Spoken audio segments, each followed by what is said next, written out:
Oye País, buenas noches, oye País, yo soy Rudy González, gracias por su compañía en esta hora, como cada noche, aquí por Color Visión, qué bueno que me acompañan. Avanza el mes de abril, después de Semana Santa, y temas importantes que comentar en el día de hoy, con las expectativas del mundo sobre el tema de lo que ocurre en Irán, en el Medio Oriente, las amenazas, las advertencias del presidente Donald Trump sobre desatar el infierno y hasta ha hablado de borrar del mapa a Irán, volverlo a la edad de piedra. Vaya usted a ver. Una situación que incluso influye en los países como República Dominicana por lo que representa el tema de la economía, por lo que representa el tema de...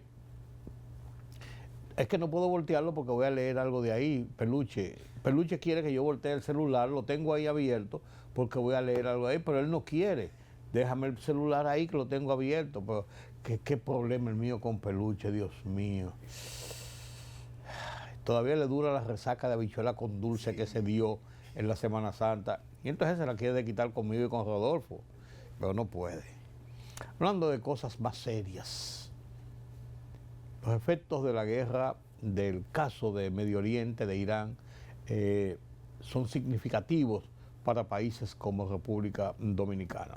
Y en esto se está hablando de medidas, de diálogo, de constreñimiento en el gasto, de esfuerzos colectivos para enfrentar una situación de esta naturaleza.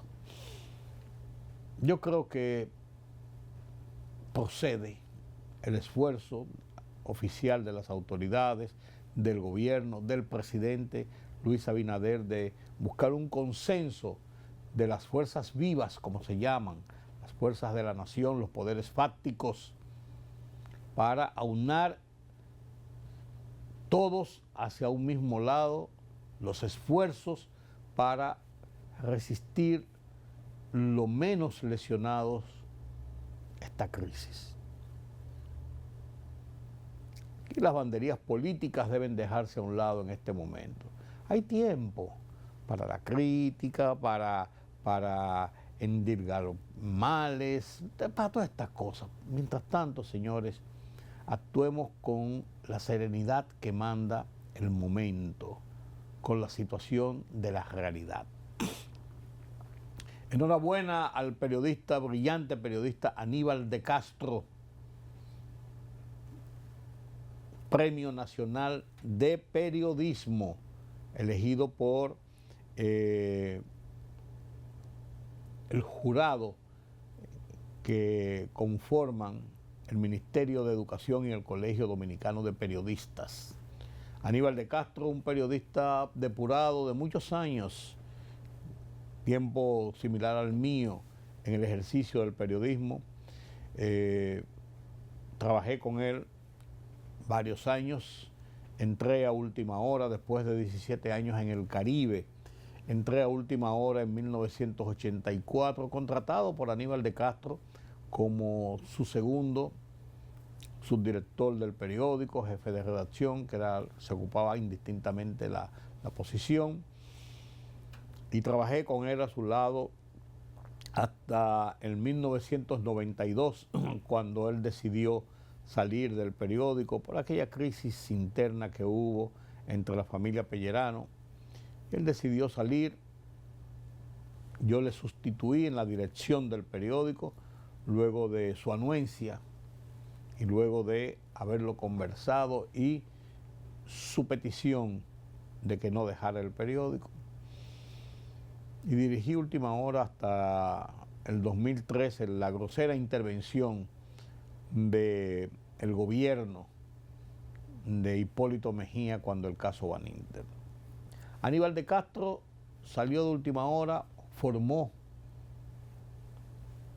inició la revista Rumbo, tremenda revista, noticiosa, semanal, que sentó cátedras junto con lo que había sido la revista Ahora, por muchos años desde 1986. En 1993 salió la revista Hora y unos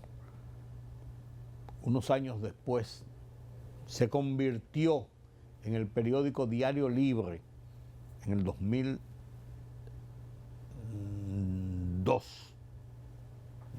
Se convirtió en Diario Libre, ya un periódico matutino, diario, el primer periódico gratuito de República Dominicana.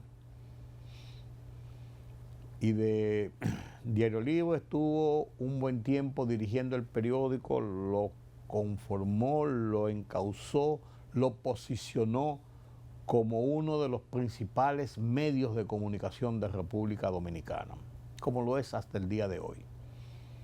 Aníbal de Castro luego se fue al mundo diplomático, renunció de Diario Libre, se fue al mundo diplomático, embajador en Gran Bretaña, embajador en Washington, embajador en España, embajador en Bruselas, embajador ante la Organización Mundial del Turismo, OMT, y retornó a República Dominicana contratado para ser el presidente del Consejo de Dirección de Diario Libre. Meses después de haber llegado a ocupar esta posición, pasó a ocupar, sigue siendo el presidente del Consejo de Dirección, pasó a ocupar también la parte editorial como director nueva vez de Diario Libre, posición que ostenta. Un gran amigo, una gran persona, un intelectual, un periodista de fuste, un periodista en ejercicio. Periodista en ejercicio de todos los días, de la noticia menuda, del análisis profundo, de la investigación seria que se conforma después en una oferta para que el público conozca los hechos y los episodios que se convierten en noticias. Enhorabuena a Aníbal de Castro, enhorabuena a los que conforman y eligen este premio. Hicieron una gran selección y yo me siento regocijado aquí desde esta silla de que un hombre del talante de Aníbal de Castro sea el Premio Nacional de Periodismo. Altamente merecido. Los muchachos de la democracia es el último libro escrito por José Miguel Soto Jiménez y fue puesto en circulación este lunes a las 6 de la tarde. Me insistió el amigo en que lo acompañara, yo no pude estar allá porque a las 6 de la tarde yo tengo el programa de radio que comienza a las 5 hasta las 7 y es allá abajo, se hizo la puesta en circulación de este libro en la Universidad del Caribe. Trasladarse hasta allá hay que salir a las 5 de la tarde y volver de allá a las 7 de la noche y llegar a las 8. O sea, no podía cubrir mi jornada de trabajo junto con mi compañero Jorge Rodríguez en la radio y por eso me excusé. Pero es como si hubiese estado allí.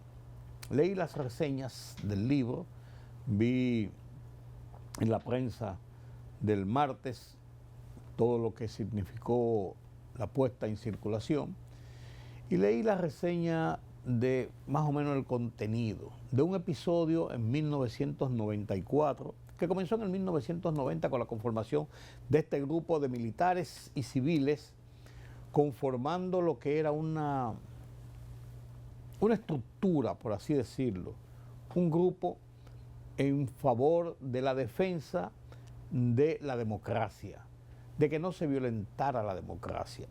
Todo, lógicamente, era frente a Joaquín Balaguer, que había retornado al poder en 1986, luego de los 12 años de 1966 a 1978, 8 años en la oposición con 2 gobiernos del PRD, el de Antonio Guzmán y el de Salvador Jorge Blanco. Balaguer retorna en el 86, se reelige en el 90 en unas elecciones que fueron denunciadas como fraudulentas por el PLD y Juan Bosch, que fue su competidor nueva vez en ese momento, porque el PRD estaba bajo los efectos de una división entre Jacobo Magluta y Peña Gómez. Perdón. Balaguer se reelige en el 90 y para el 94 apuntaba a volver a tratar de reelegirse, como de hecho ocurrió. Entonces, en ese interregno, estos grupos jóvenes,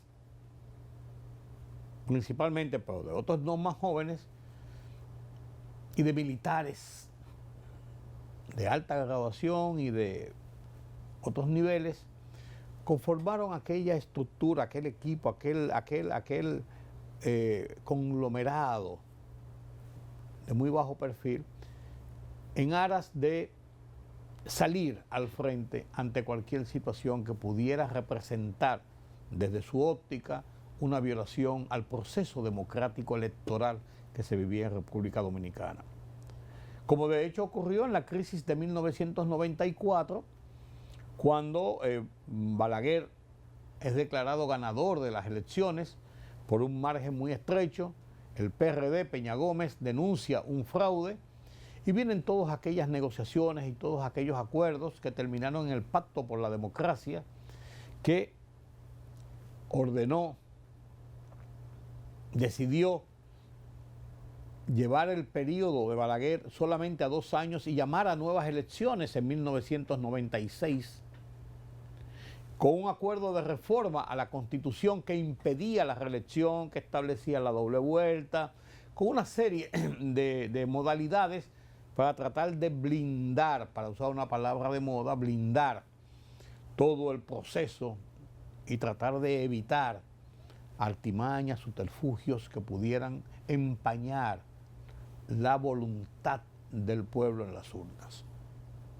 De eso trata los muchachos de la democracia, todo este relato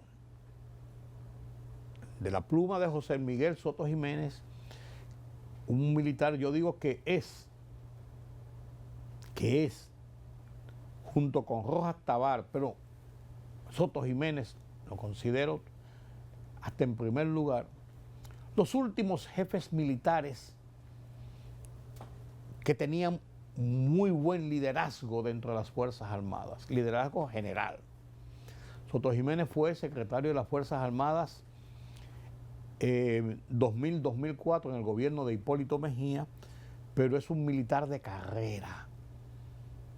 Desde dirigir el batallón de montaña allá en Constanza, ser subdirector, subsecretario, subjefe del ejército, ocupar posiciones, fue agregado militar en Washington cuando sacaron a los jefes militares, a los militares de alta graduación, varios de ellos fueron mandados a posiciones militares, agregados militares, para sacarlos del país. Entre ellos salió él, fue a Washington. Pero tiene una carrera donde conformó un liderazgo, dirigió el Instituto de Formación de las Fuerzas Armadas, uno de los grandes estructuras y organismos de las Fuerzas Armadas. Entonces Soto Jiménez, un conocedor, un historiador, un hombre de muchas vivencias, de pluma fácil, de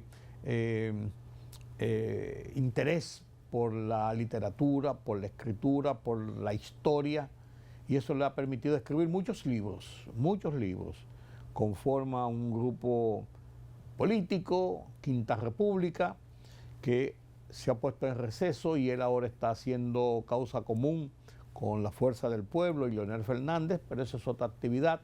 Fuera de eso, Soto Jiménez es un intelectual y un buen historiador, tiene muchas vivencias y sabe conformar y explicar la historia.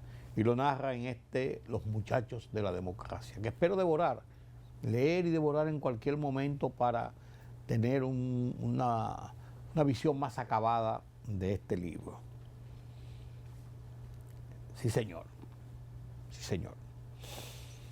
Otros temas es el tema del jet set que cumple un año, la desgracia del jet set que cumple un año, y el proceso de diálogo abierto por el presidente sobre el tema de la crisis económica que se nos viene encima. Estos y otros temas después de la pausa.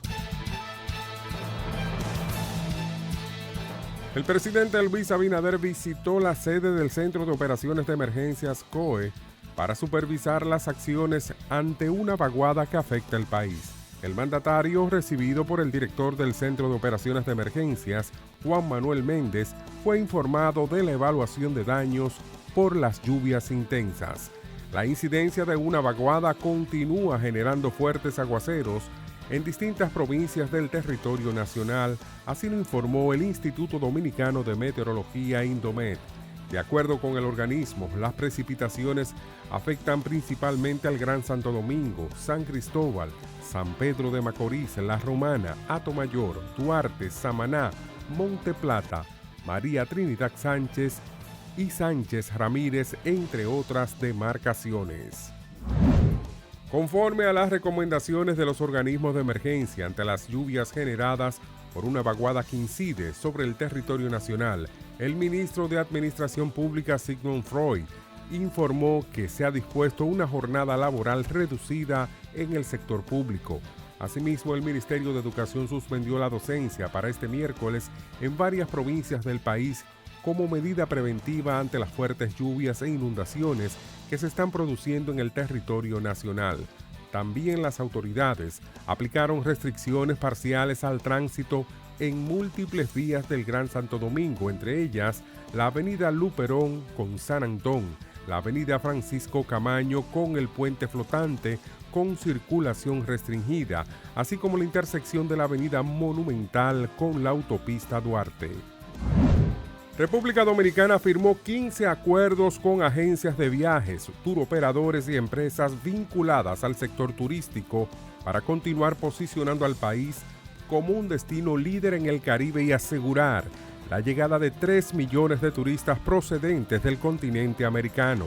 Las firmas se realizaron durante la 4ª edición del RD Trade Show en la ciudad de Miami, el evento comercial más importante del país en el ámbito turístico. El ministro de Turismo, David Collado, calificó el evento como un éxito, al destacar que se realizaron más de 2,000 reuniones de negocios en el Miami Convention Center con representantes del sector provenientes de Canadá, Estados Unidos, Sudamérica, Centroamérica y el Caribe, señalando que se trata de la representación más grande que ha asistido a una feria dominicana de turismo.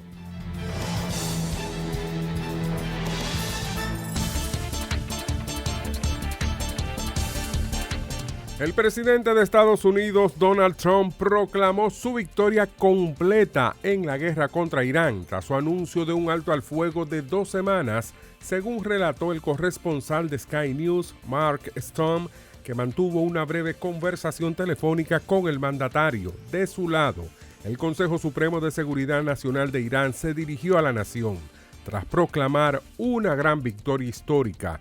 Felicitamos a todo el pueblo iraní por esta victoria y subrayamos que hasta la concreción final de los detalles de esta victoria sigue siendo necesaria la firmeza y la prudencia de las autoridades, así como la preservación de la unidad y la cohesión del pueblo iraní, reza el comunicado. Irán ha anunciado minutos después del mensaje de Trump que iniciará negociaciones de paz con Estados Unidos a partir del 10 de abril en Islamabad, capital de Pakistán, en un intento de concretar los avances logrados en el terreno militar en un acuerdo político. Según han indicado las autoridades iraníes, las conversaciones podrían prolongarse más allá de esa fecha si ambas partes lo consideran necesario, aunque el objetivo es cerrar los detalles en un plazo máximo de 15 días.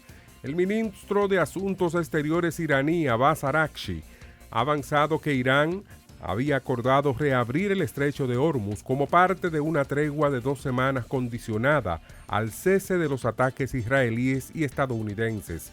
Si cesan los ataques contra Irán, nuestras poderosas Fuerzas Armadas suspenderán sus operaciones defensivas, ha declarado Araghchi en su cuenta de la red social X.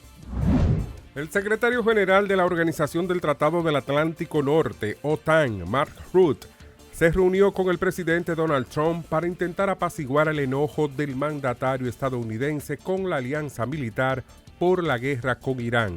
Trump había sugerido que Estados Unidos podría abandonar la alianza transatlántica después de que países miembros que ignoraron su llamado a ayudar a reabrir el estrecho de Hormuz, una vía marítima vital para el transporte, mientras Irán lo cerraba de facto y los precios de la gasolina se disparaban. La libertad solo reside en los estados en los que el pueblo tiene el poder absoluto. Por el respeto a los valores democráticos y la dignidad del pueblo dominicano, El Rumbo de la Tarde, plural, objetivo, comprometido siempre con la verdad. Con Georgie Rodríguez, Rudy González y Ramón Colombo. Los poderosos ya están en el aire.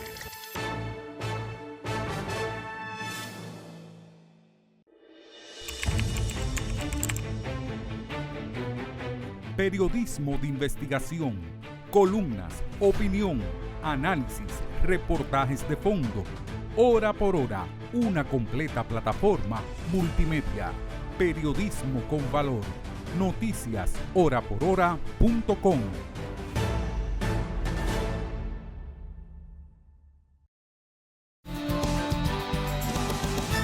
Gracias por continuar con nosotros aquí en Oye País. Comunicado al país. Hace un año vivimos una de las tragedias más dolorosas de la historia reciente de nuestro país. Hoy recordamos compungidos con respeto y dignidad a quienes partieron. Reconocemos el dolor de quienes sobrevivieron y continúan enfrentando sus consecuencias, así como la de las familias afectadas en lo más profundo de sus vidas. En una fecha como esta, entendemos que este es un día que pertenece de manera plena y legítima a quienes han vivido esta tragedia en primera persona. Ese dolor no resulta ajeno a nosotros. Que la memoria de quienes partieron sea honrada con dignidad por todos. Que quienes continúan aquí encuentren fortaleza, consuelo y solidaridad colectiva. Con mucho respeto, familia Espaillat. Es un comunicado que hace publicar la familia Espaillat, propietarios de la discoteca Jet Set, que colapsó en la noche del 7 de abril a la madrugada del 8 de mayo del 2025, hace justamente un año, con un saldo 236 muertes, más de 150 heridos, familias desgarradas, padres, hijos, hermanos, amigos, por la peor tragedia ocurrida de esa forma en un mismo lugar, la peor tragedia que recuerde República Dominicana. Una tragedia que yo lo he oído en boca de alguna gente, pero me atrevo a decir que es nuestra desgracia de las Torres Gemelas. Para establecer comparaciones del dolor que esto ha producido en una nación pequeña, en una ciudad de colindancias, de familias en la que todos nos conocemos de una u otra forma. La tragedia del Jet Set enluta a la población dominicana. Había mucha gente, por ejemplo, los grupos que vinieron desde Jaina a celebrar con el cantante reputado y laureado Ruby Pérez, allí esa noche de fiestas, como todos los lunes, en el Jet Set. Personas que vinieron de Estados, que estaban de Estados Unidos aquí de vacaciones, otros que aprovecharon para celebrar un cumpleaños, lo que era muy frecuente en los lunes del Jet Set, otros que simplemente celebraban un aniversario de boda, o que querían compartir con amigos, o grupos que aprovechaban este lunes para juntarse en una juntadera, bailar y escuchar la música de uno de los mejores exponentes del merengue, Rubí Pérez. Allá habían empresarios, peloteros, artistas, profesionales, gente del pueblo, de todo. Era un lugar que concentraba la más variopinto conjunción de la sociedad dominicana. Allí todos eran iguales, todos disfrutaban igual, dando riendas sueltas a la alegría, a la emoción. Una desgracia, el desplome del techo, tronchó aquella noche de alegría y de calor humano y de regocijo y de celebraciones. Una gran pena, un gran dolor. La sociedad dominicana se consternó y durante casi una semana se oía música instrumental y sacra en las principales emisiones de radio. La gente hablaba hasta quedo, bajito. El país estaba constreñido en el dolor. Autoridades y gobernados, todos. Ese era el tema. Y era el dolor, y conociste fulano y perencejo y sutanejo y tal gente, y un compañero de trabajo y una compañera de estudios y un pariente y un primo y un vecino. Todo el país tenía un doliente en la tragedia del Jet Set. Un episodio que sirvió, desgraciadamente, de esa circunstancia, para mostrar la unidad de criterios del pueblo dominicano. Nos confundimos en el dolor. De eso no cabe dudas. Experiencias ganadas,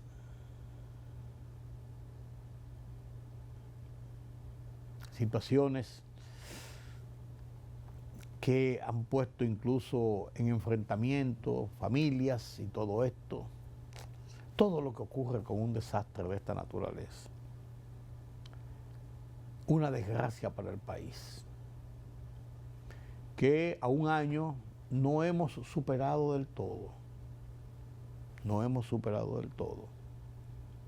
Hay gente todavía que va a los sitios así, mira para arriba, como que está segura de este techo. Porque quedó en el alma. Ahí están los videos y están los testimonios de mucha gente que estuvo allí y vivió momentos de horror. Una gran catástrofe. Un año completo de esta tragedia. Un aniversario luctuoso para la República Dominicana.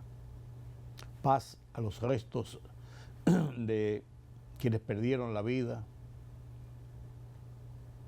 Sanidad para los que resultaron heridos, consuelo para los familiares, sentido de unidad, sentido de respeto, sentido de solidaridad para todos los dominicanos.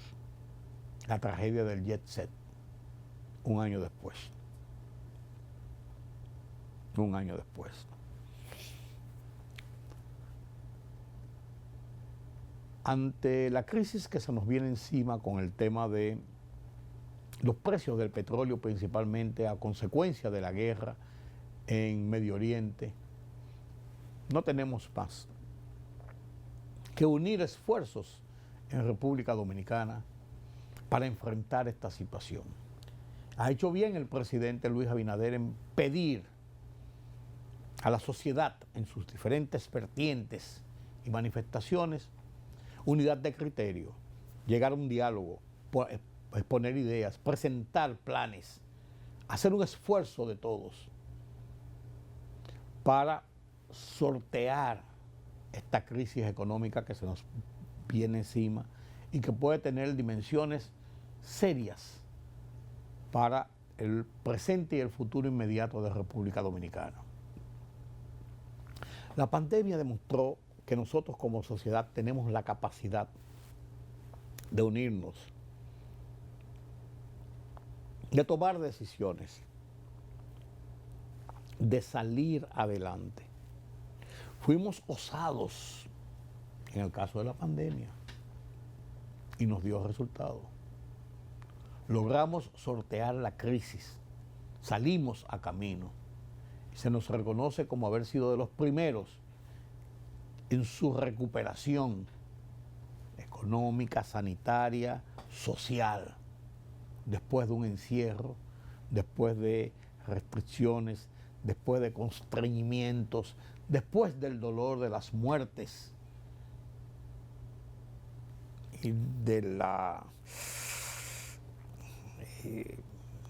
situación que provocó en el aparato productivo, en el trabajo, en todo lo que es el movimiento cotidiano de una nación como República Dominicana. No cabe dudas de que esa experiencia nos ha hecho fuertes. Y ahora el gobierno del presidente Luis Abinader, que tuvo que lidiar con los resultados de la pandemia y con la restauración del país, hace un llamado y le dice a todas las fuerzas vivas de la nación, como se le dice: señores, es momento de que también aunemos esfuerzos ante esta crisis. Y yo digo, es momento de deponer situaciones políticas, situaciones de rebatiña, de tratar de sacar partido en la desgracia, endilgando culpas, buscando entuertos, y uno que otro metiendo la mano. Porque hay de todo, hay de todo. En nuestras manos de todos, está el cómo salimos de esta crisis que se nos viene encima. Y no es para menos. No es para menos porque la situación amerita el concurso de todos. Si no lo hacemos así, será más difícil la recomposición de nuestra situación de la economía.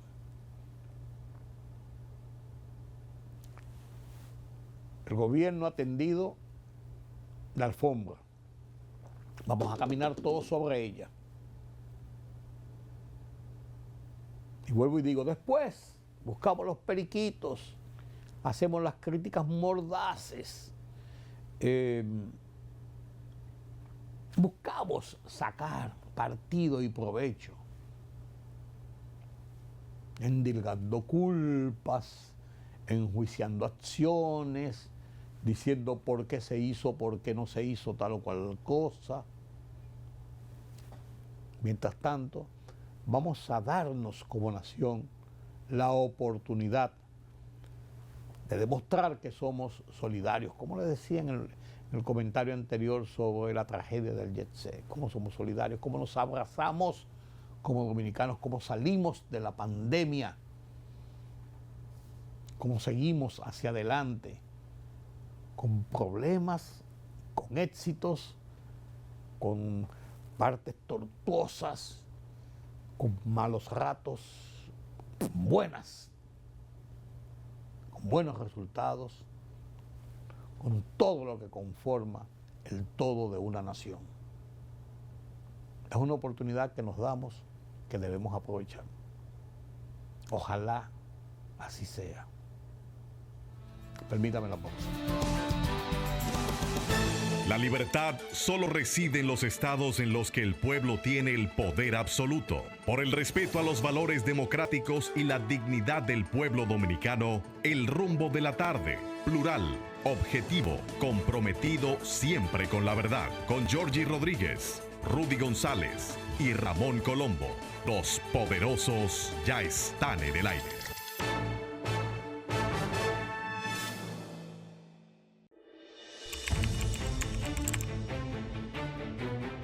Periodismo de investigación, columnas, opinión, análisis, reportajes de fondo. Hora por hora, una completa plataforma multimedia. Periodismo con valor. Noticias horaporhora.com.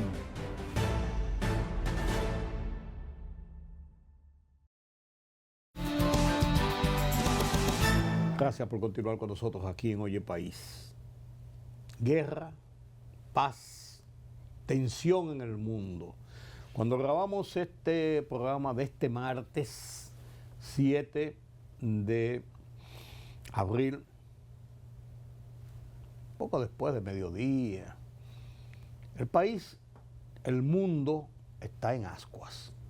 ¿Qué va a pasar esta noche? Las amenazas de Trump, que se está bombardeando la isla de Crash, allí, que el estrecho de Hormuz está cerrado, que los iraníes siguen su ofensiva, un poquito menos, que Israel intercambia misiles. Estamos en estado de guerra, pero se cierne un estado de posibilidad de bajar esas tensiones y de no llegar al extremo de que Irán, por ejemplo, sea borrado del mundo o vuelto a la edad de piedra como amenazó el presidente Donald Trump.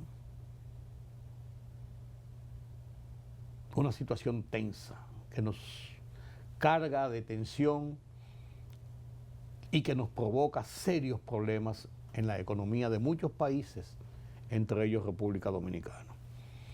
Para analizar todo lo que está pasando y dejando ese hueco de lo que podría ocurrir en horas de la noche, Julián Roa. Gracias por acompañarme. Buenas noches, don Rudy. Sí, desgraciadamente tenemos que hablar dejando ese manto de expectativas. Así es. Mire, el presidente Trump ha seguido, yo diría que ha escalado un poco más el nivel de sus pronunciamientos. Ha llevado insultos realmente venerables para lo que es la diplomacia norteamericana. Y más, que insulto, amenazas. A los niveles de la amenaza. No solamente contra lo que él entiende que son sus enemigos, sino contra sus propios aliados. Mencionar la idea de que el presidente francés es maltratado y golpeado por su esposa es algo inaudito, ¿no? Sí. Pero tiene mucho que se ver. le va la mano a veces. Sí, innegablemente. Es un comentarista llegó a compararlo como un elefante en una tienda de cristal. Sí. Europa le ha dado, por primera vez ha colocado en lo que entiende que son los intereses europeos, el no enfrentamiento con Irán. Lo ha visto como una guerra entre Estados Unidos, Israel e Irán, fundamentalmente. Y aunque Trump ha pedido la colaboración de sus aliados de la OTAN, la verdad que no ha tenido ningún tipo de reacción. Y ha amenazado inclusive con dejar la OTAN, algo que Vladimir Putin dijo que se reía de esa amenaza. Pues salir de los Estados Unidos de la OTAN es prácticamente poner a Europa en manos de Rusia, en este caso, de la Federación Rusa. Hay una especie como de desorientación en el plan inicial del gobierno de los Estados Unidos. Hay que decirlo. Los ataques a Irán no estaban en la agenda de los Estados Unidos. En la agenda de los Estados Unidos estaba una negociación con Irán. Posiblemente estas sean las negociaciones, claro, pero con temas diferentes. Claro, y los ataques de julio del año pasado, claro, eran como, sí, aquí estamos y ya esto se acabó. Pero eso fue parte de la agenda judía, no norteamericana. Claro, pero la intervención norteamericana es como decir, claro, estamos dispuestos a todo, claro, y de ahí en adelante. Aunque usted no lo crea, el aliado de Estados Unidos en la guerra contra Irak fue Irán. Sí, el espacio del iraní, y no estamos hablando de los años 70, estamos hablando de los años 2000, sí, de esta década. Sí. Sirvió Irán como base de sustentación para los ataques de Estados Unidos e Irak. Sí, cuando se habló de guerra bacteriológica. Lo cual le indica que sí, las relaciones entre Estados Unidos e Irán no siempre ha sido tensa, hay que decirlo. No. El programa nuclear es un programa que ha preocupado a Estados Unidos y que ha asustado a Israel. Para Israel es inaceptable que Irán pueda desarrollar ningún tipo de programa nuclear. Para Estados Unidos era un tema de negociación. De hecho, se llegó a un acuerdo con Barack Obama, un acuerdo de acercamiento entre Irán y Estados Unidos, para lo cual Israel era inaceptable. Por eso la idea de Israel tanto fomentar, apoyar, inclusive financieramente, la idea del regreso de Trump. Correcto. Que aunque las relaciones con Biden con Irán fueron reactivas, más que otra cosa. Ya con Trump no. Trump se alía a esa agenda israelí y por supuesto la acompaña en los bombardeos. Y toma la supremacía incluso en la acción. Por el tamaño del poderío, Claro, hay que decirlo. Claro. Israel puede verse como una especie de apoyo, pero el verdadero protagonista son los Estados Unidos. Claro. ¿Cuál ha sido la consecuencia? Bueno, que le entendía, no sé si los servicios judíos, no sé si una mala información de las agencias de seguridad norteamericanas, pero entendieron que un ataque iba a debilitar al gobierno y que la oposición iraní podía tomar las calles. De hecho lo hizo. ¿Cuál fue el resultado? Que el gobierno aplastó sangrientamente cualquier tipo de oposición. Sí. Más de 5.000 muertos, hay que decir. Se fue al otro extremo. Pero no tambaleó el gobierno ni el estatus actual del gobierno iraní. Consecuencia, se pudo sobreponer a los ataques de las plantas nucleares y ha podido sobrevivir a los atentados que se han mantenido de parte de los Estados Unidos. Entre ellos que se llevaron la cúpula completa de la dirección de la dirección de Irán, incluyendo a su ayatollah. El propio ayatollah Ali Jamenei, que lo sustituyó el hijo. Que no se ha sabido del hijo. Dice que está herido, está en estado grave. Quien maneja ahora mismo el poder en Irán es el presidente y es el primer ministro. Hay que decirlo. Es una guerra de desgaste, algo que Estados Unidos es una trampa para los Estados Unidos. Como lo es Ucrania, una guerra de desgaste para Rusia, puede ser Irán para Estados Unidos, con una diferencia. Los Estados Unidos tienen mucho más resistencia. Sí, pero es muy débil en términos de lo que es la opinión pública. Sí, pero es muy sensible a los muertos norteamericanos, por poco que sean, en cualquier tipo de guerra. Totalmente de acuerdo, pero su posicionamiento en toda la zona, con bases militares, con aliados importantes, le da una fortaleza superior a la posición de Rusia frente a Ucrania. Por supuesto que sí. No es comparado. Les repito, el tema es lo sensible que es el tema de la guerra. Totalmente de acuerdo. La opinión pública norteamericana. Que incluso a eso que tú dices, refiero aquí, viendo la conferencia de prensa de Donald Trump este lunes, una conferencia de prensa de 1 hora y media, le dijo a un periodista, porque cuando estaba hablando del caso del rescate del piloto, sabemos quién es, el periodista que filtró la información de la operación que se estaba llevando a cabo, de que eran 2 pilotos y que uno estaba herido y que se ve cuánto. Puede llevar hasta la cárcel, y lo repitió. Claro. Y yo viendo la entrevista en vivo, yo me preguntaba, bueno, está bien que usted está hablando de la seguridad del Estado, pero ¿quién filtró la información dentro del alto mando? Porque eso se manejó en el alto mando. Los propios Estados Unidos. Entonces, lo que te quiero decir, esto es, ¿tú me entiendes? Recuerda que el derribo fue de un avión F-15, sí. Y el derribo para un avión de esa tecnología, de esa generación, por armas iraníes, es casi inaceptable. Sí. Es un avión extremadamente moderno. Claro. De hecho, fuera de los Stealth, es el avión más avanzado que tienen los Estados Unidos. Tiene 40 años ya. La noticia debe haber sido el derribo, pero ellos cambiaron, y más que el derribo del avión F-15, fue el rescate. La espectacular acción. Espectacular y con toda la parafernalia cinematográfica norteamericana de rescate del piloto. Sí, tipo la extracción de Maduro. Totalmente. De cosas, ¿cómo se llama? De Caracas. Lo importante fue el rescate, no el derribo del avión. Claro. Pero lo cierto es que esto va a cambiar todo el escenario geopolítico. Europa es otra Europa. Se ha dado cuenta y le ha hecho ver a Trump que las acciones de él sí tienen consecuencias para los Estados Unidos, hay que decirlo. independientemente de cómo pudiera afectar la economía europea. De hecho, las relaciones de Irán con Europa no son tan tensas todavía. Son relaciones que se mantienen en una posición de alerta, pero no son tan cortantes como lo son con los Estados Unidos. Claro, porque no hay un efecto directo contra Europa, contra ninguna nación de Europa. Lo hay en términos del petróleo. Sí, los precios del petróleo suben a nivel Pero mundial. eso te iba a decir, eso afecta a todos, pero no directamente, individualmente a un país u otro, por alguna razón. Por supuesto. El mayor afectado con el cierre del estrecho es China, le había dicho. Claro. China es el gran perdedor porque es la fábrica del mundo y sufre la manufactura. Sin embargo, lo ha dicho, esta boca es mía públicamente, por lo menos. No puede hacer nada en estos momentos. Es una lucha donde ella necesita sobrevivir, pasar la crisis sin enfrentar directamente a los Estados Unidos. Que tienen una reunión Xi Jinping y Donald Trump el mes que viene en Beijing. ¿Qué puede pasar ahora en este deadline que acaba de dar el presidente Trump el martes? Bueno, que sencillamente va a tener que dar otro deadline. No significa que vaya a dejar de atentar a seguir atacando a los iraníes, pero no, personalmente creo que sí lo hace.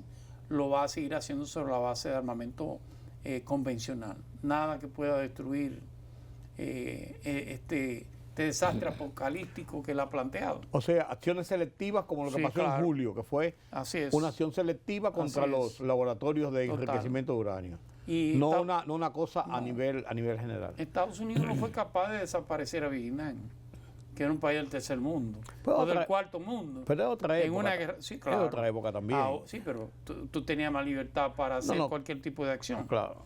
Ahora con Irán va a resistir y resistirá independientemente del grado de sufrimiento que padezca, y la destrucción va a sobrevivir a Donald Trump, no me cabe duda. El caso de Vietnam, y tú lo refieres, yo leyendo algunas reflexiones en los libros de Henry Kissinger, él decía que una acción de Estados Unidos para definitivamente acabar la guerra de una forma violenta era la peor de las decisiones, porque la ubicación geográfica de Vietnam con Camboya, con toda esa zona y con China, era muy peligroso, porque se desataría una nueva guerra mundial. El famoso efecto dominó, que se planteaba en aquel entonces. Que aquí podría ser diferente porque los entornos de Irán no son los mejores para la causa iraní, sino que son más hostiles. Irán, en tal caso. Irán, recuerda que Irán es un país persa, no es un país árabe. Está rodeado de países árabes, aunque es islámico igual, y dentro del Islam representa a la minoría, no la más radical. El radicalismo del Islam no tiene que ver con el sunismo o el chiismo. Irán solamente tiene aliado en esa región a Yemen. Y un poco a Qatar, que juega a ser una especie como de muelle, de amortiguador, como de equilibrio, entre la posición de Arabia Saudita e Irán, hay que decirlo. Pero Irán necesariamente, esos países aliados de Estados Unidos, todos con base norteamericana, Irán sigue siendo para ellos, dentro de su política diplomática, pero sigue siendo el polo contrario. Irán es el gran financiador de los grupos terroristas en Medio Oriente. De manera pública. No solamente en Medio Oriente, sino en África inclusive, en el Magreb africano y parte del Sahel.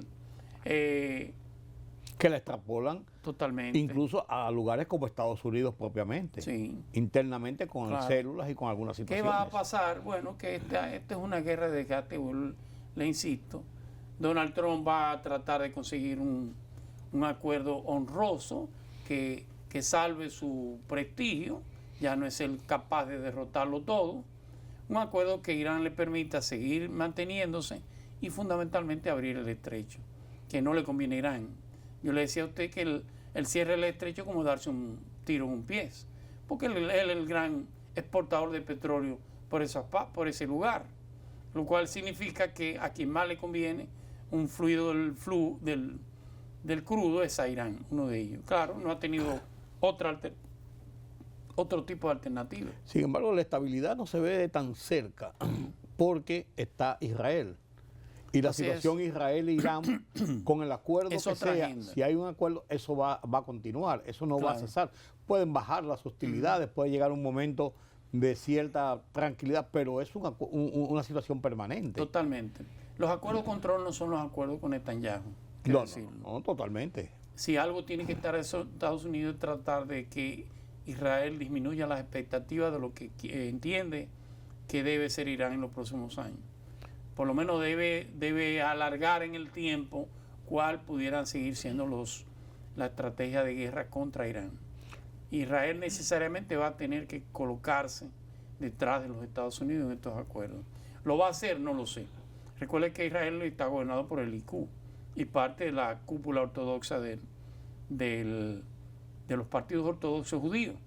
Es la ultraderecha en Israel. Pero mientras sigue el conflicto directamente ahora con Hezbollah y Claro. el Líbano, Sí. y Pero esos son- los grupos radicales que Claro. podían hacer algunas diabluras dentro de Israel, Claro, eso, claro. eso va a provocar, va a mantener un estado de tensión Sí, claro, que claro. puede provocar a los judíos después de lo que pasó. Del 7 de octubre. Sí, claro, el 7 de Claro. octubre ellos van a estar, que Sí, cualquier cosa, innegablemente, claro. la reacción va a ser violenta y rápida. La política exterior norteamericana es una política en zigzag. A usted le parezca extraño. sí. Estados Unidos nunca debió romper sus relaciones con Irán. Debió ser más armoniosas las relaciones entre Irán y Estados Unidos. Y los primeros pasos los dio Estados Unidos en aquella famosa Hoja de la ruta. ruta de Oslo, de los años 90, 92. De los países excluidos en esa hoja de ruta, el único que fue excluido fue Irán. Tremendo error. Usted no va a conseguir paz en Medio Oriente sin incluir a Irán. Y eso desató que Irán se colocara del lado contrario, que apoyo en aquel entonces a Yasser Arafat, apoyo a los gobiernos de Siria, apoyo a todo el que era contrario a Estados Unidos. Eso se pudo más o menos enmendar con la guerra de Irak, como yo le había dicho, y con Barack Obama más o menos la situación era llevadera. ¿Qué pasa? Y era el riesgo de Estados Unidos, en este caso Israel, que realmente Irán pudiera terminar desarrollando armas nucleares. Y era realmente el objetivo. El enriquecimiento de uranio para fines de energía no sobrepasa el 20%. El iraní es casi un 80%. Sí, por eso es inaceptable para Israel. Totalmente. La subsistencia de Israel dependía Claro. según la visión iraní y según la visión judía. Sí. No necesariamente es así. Pero esa es la visión que prevalece en esa zona. En Medio Oriente el país que tiene más judíos es Israel, ¿no? ¿Verdad? ¿Y cuál es el segundo? Irán. Irán. Así es. Con sinagogas y todo. Mm. Bueno, Así es. Haití, Bueno, la crisis en Haití. una ¿Qué pequeña, vemos? una pequeña luz en el camino, en ese tortuoso camino de conseguir la estabilidad en Haití. Hay una nueva misión de Naciones Unidas, en este caso la encabeza Chad, me parece, que es un pueblo africano. ¿Por qué África? Primero porque son pueblos francoparlantes, son pueblos que aunque pudieran tener algún tipo de dialecto un poco distinto, Se pero entiende. tienen el mismo origen. Son negros iguales, les es más cómodo.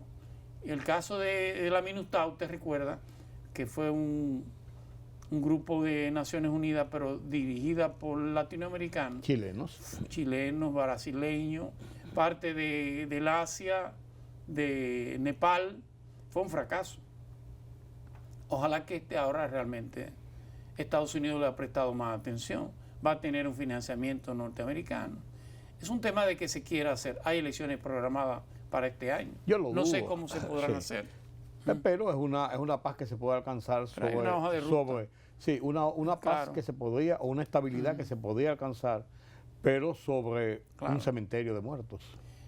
Bueno, lo tiene actualmente. Sí, no, es mejor que tenga, no quiero, significa que esté de acuerdo, No. pero que el cementerio sea de delincuentes y no de ciudadanos como hasta ahora ha estado pasando.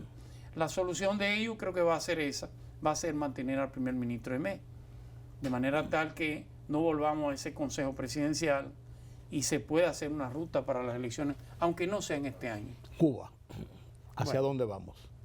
a una negociación. Eso dijo Díaz-Canel, Sí, claro. con bajó el Lo tono que pasa es ahora. que la negociación está a la salida de Díaz-Canel. la negociación para Estados Unidos es innegociable la permanencia de Díaz-Canel en el poder en Cuba. ¿Quién lo sustituye? Hay diferencias internas dentro de Cuba. Eso es lo que te digo, ese es el problema. Los cubanos han dicho que es de manera muy jocosa, que es una disputa entre Dalia y los hijos de Raúl. Recuérdate que Dalia es la ex esposa es la viuda de Fidel Castro. Y sus hijos tienen un cierto poder. No igual como lo tiene Raúl Castro, que en este caso es el poder en Cuba. Y la disputa está entre los dos hijos. Si Alejandro, en este caso el hijo de Raúl, que es el gran negociador, o colocar, como se ha colocado ahora al nieto, a Raúl Guillermo, para que sea una especie de contrapeso con Díaz-Canel, de control en ese poliburó para esas negociaciones. Pero eso va más lejos. Es innegable. De hecho, ya las negociaciones se han estado cumpliendo. Sí. Hay más de 2.000 presos políticos que han sido liberados en Cuba. Sí. Esa es una hoja de ruta. El tema de la inversión extranjera, el permitir cualquier tipo de inversión, sobre todo inversión de la Florida, de los cubanos en el exilio, cosa que los cubanos han dicho, eso no es suficiente. Tiene que cambiar el gobierno. Más lento, pero va caminando. Sí, la idea es conseguir una especie de Delcy Rodríguez o de Diosdado Cabello en La Habana. Eso es más complicado. Más complicado. Gracias, don Julián. Gracias a ustedes por acompañarme en este conversatorio. Qué bueno. Qué bueno, qué buen